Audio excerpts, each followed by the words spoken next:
Let's review briefly some of what we discussed in the last segment, Chapter 7, about diabetes. There are 3 distinct types of diabetes. Gestational diabetes, which occurs late in the pregnancy of some women and which nearly always resolves after delivery. Type 1 diabetes, in which the insulin-producing cells in the pancreas are destroyed by an inappropriate immune response, which results in insulin dependency. Type 2 or non-insulin dependent diabetes, also called adult-onset diabetes, in which the pancreas produces insulin in inadequate amounts, or in which the insulin produced is adequate in quantity but isn't optimally effective in promoting the entrance of glucose from the blood into cells for energy.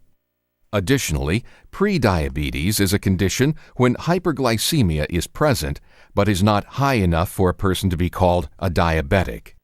Here are the risk factors for prediabetes and type 2 diabetes. Overweight and obesity, inactivity, age being 45 or older, heredity, having a sibling or parent who is diabetic, ethnic background, as shown here.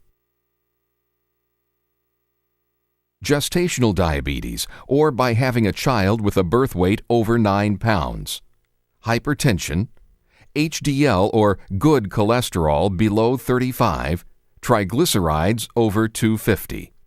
Recently, an article was published in Diabetes about research done at Harvard Medical School, which revealed another risk factor for type 2 diabetes: inflammation. The study was called the Nurses' Health Study. A large group of nurses had a test done, which is specific for inflammation, called a C-reactive protein test, or CRP.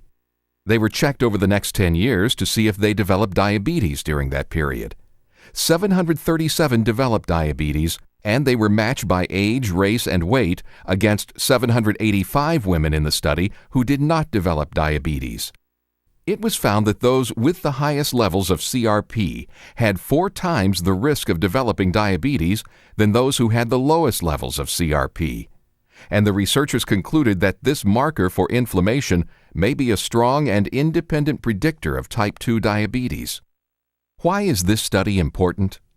Inflammation is secondary to infection, and we know that chronic inflammation is implicated in many diseases, and that chronic inflammation is secondary to immune system dysfunction.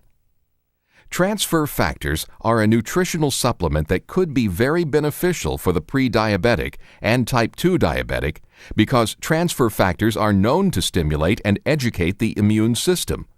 There are several chapters in the Nutritional Supplement Video Email Educational System which you may wish to access, if you haven't already, to learn more about transfer factors. Let's review some additional natural products which have been shown to be beneficial for the pre-diabetic or type 2 diabetic. Fenugreek is a spice from Asia.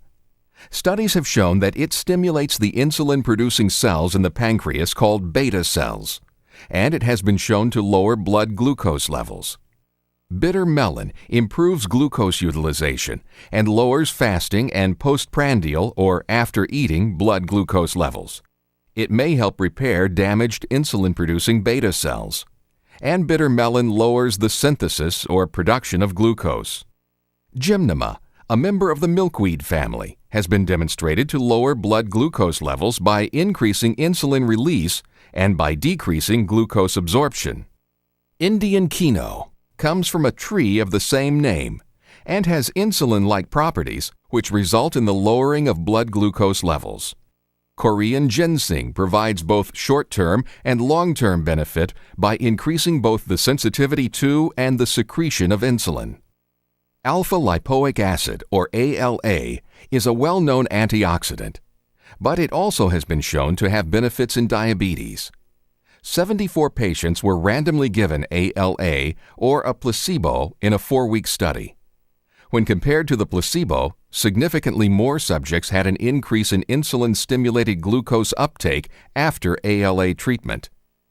ALA may also prevent or reduce the severity of diabetic peripheral neuropathy.